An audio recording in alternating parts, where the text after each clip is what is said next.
जय माताजी मित्रों, हूँ ममता गोस्वामी। मारी चेनल ममतानी रसोई में तमारुं स्वागत है। मित्रों, आज आपणे बनावा जई रह्या छे पीઝા, बर्गर जेवी अनेक रेसिपीओं में आपणे चिली फ्लेक्स अने ओरेगानो वापरता होय छे अने आ ओरेगानो अने चिली फ्लेक्स बजार में खूब ज मोंघा मळता होय छे, पण आपणे आजे कोईपण खर्च वगर घरे कई रीते आ बंने वस्तु बनावी ते रेसिपी आज हूँ तमारी साथे शेर करीश।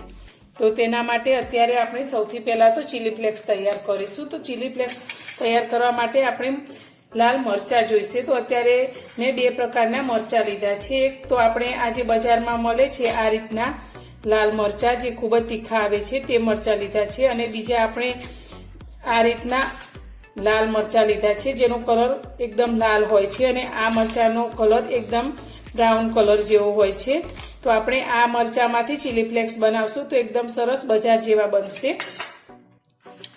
तो आपणे ज्यारे मरचा लीला घरे लावता होय छे ने घणीवार वधारे मरचा होय तो ते पड्या पड्या सुकाई जता होय छे अने आ रीते लाल तैयार थता होय छे। तो तेने फेंकवानी बदले आजे आमांथी ज आपणे चिली फ्लेक्स तैयार करीशुं। तो अत्यारे मैं आ रीते मरचा लीधा छे तो तेना आ डीटियाना भागने आपणे तोड़ी लईशुं अने जेमां जे बीजनो भाग होय छे तेने आपणे अलग करी लईशुं।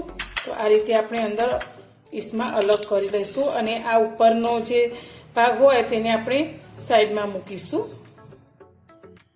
मरचामांथी मैं बीजना भागने अलग करी लीधो छे। तो आपणे पहेला आ मरचाने सारी रीते तड़कामां सूकवीने लेवाना अने आ रीते अलग बीज करी लेवाना। तो अत्यारे मैं आ रीते अलग बीज करी लीधा छे। तो हवे आपणे आने एक प्लास्टिकनी बेगमां लई लईशुं। तमे आने मिक्सरमां पल्स मोड पर मिक्सर फेवरी अने बनावी शको छो, परंतु आपणे एकदम सरळ रीते अत्यारे मिक्सर वगर ज बनावशुं। तो आ रीते आपणे बेगनी अंदर भरी लईशुं। हवे तेने आ रीते मसळीशुं हाथेथी। तो तमे 1 થી 2 मिनिट आ रीते मसळशो એટલે તમારા चिली फ्लेक्स एकदम सरस रीते तैयार थशे।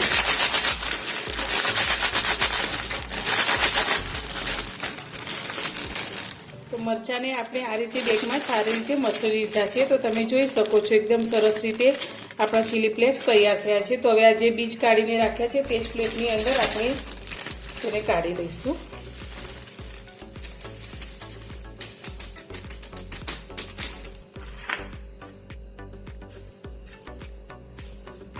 सारी रीते बीज साथे मिक्स करी लईशुं। तो आ रीते तैयार मळे छे बजारमां आपणा चिली फ्लेक्स जे घणा मोंघा मळता होय छे, परंतु आपणे आ रीते ज घरे तैयार करीए छीए बिलकुल कोईपण खर्च वगर ज। आपणे बनावशुं ओरेगानो जे बजारमां खूब ज मोंघा भावे मळतो होय छे अने आनो टेस्ट एकदम सरस आवतो होय छे। आपणे घणी बधी रेसिपीओमां आनो उपयोग करता होईए छीए। तो आजे पण ते पण आपणे घरे ज बनावशुं। तो अत्यारे ओरेगानो बनाववा माटे मैं आ रीते अजमाना पान लीधा छे जेने આપણે ખેતરોમાં પણ ઉગતા હોય છે, બગીચાઓમાં ઉગતા હોય છે અને તમે ઘરે કુંડામાં પણ આને ઉગાડી શકો છો। સરળતાથી તે ઉગી જાય છે। તો આ રીતે મેં અજમાના પાન લીધા છે। તમે જોઈ શકો છો આ રીતે થોડા જાડા હોય તેવા અજમાના પાન હોય છે। તો હવે આપણે આમાંથી ઓરેગાનો તૈયાર કરીશું। ગેસ પર અત્યારે મેં આપણે જે તવી રોટલી બનાવવા માટે વાપરતા હોઈએ છીએ તે મૂકી છે ને ગેસને ચાલુ કરે છે। તો હવે આપણે ગેસને આ તવી થોડી ગરમ થાય એટલે ગેસને આપણે એકદમ સ્લો કરી દઈશું અને આપણે જે અજમાના પાન લીધા છે તેને આ રીતે આપણે તવી ઉપર ગોઠવી દઈશું। ગેસની ફ્લેમ આપણે એકદમ સ્લો જ રાખવાની છે। તમે આ ઓરેગાનો બનાવવા માટે આ પાનને તડકામાં સૂકવીને પણ ઉપયોગમાં લઈ શકો છો અથવા તો તમે ઓવનમાં પણ તેને બેક કરી શકો છો, પણ આ એકદમ સરળ રીત છે આપણી અને 7 થી 8 મિનિટમાં સારી રીતે આપણા આ પાનમાંથી ઓરેગાનો તૈયાર થઈ જાય છે। તો આ રીતે આપણે બધા જ પાનને ગોઠવી લઈશું। स्लो गैसनी फ्लेम पर आ पाने आपणे 8 થી 10 मिनिट सुधी शेकवाना छे।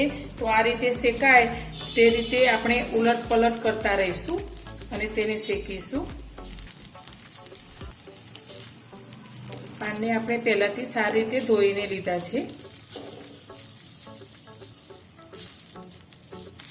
स्लो गैसनी फ्लेम पर आपणे आ पानने सारी रीते शेकी लीधा छे। तो तमे जोई शको छो आपणा पान ઘણા બધા લાગતા હતા, પણ અત્યારે શેકાઈને એકદમ ઓછા થઈ ગયા છે. તો આ રીતે તમે વધારે ક્વોન્ટિટીમાં પાન લઈ અને આ ઓરેગાનો તૈયાર કરી શકો છો. આપણે ગેસની ફ્લેમ બંધ કરી અને આને 1 થી 2 મિનિટ માટે ઠંડા થવા દઈશું.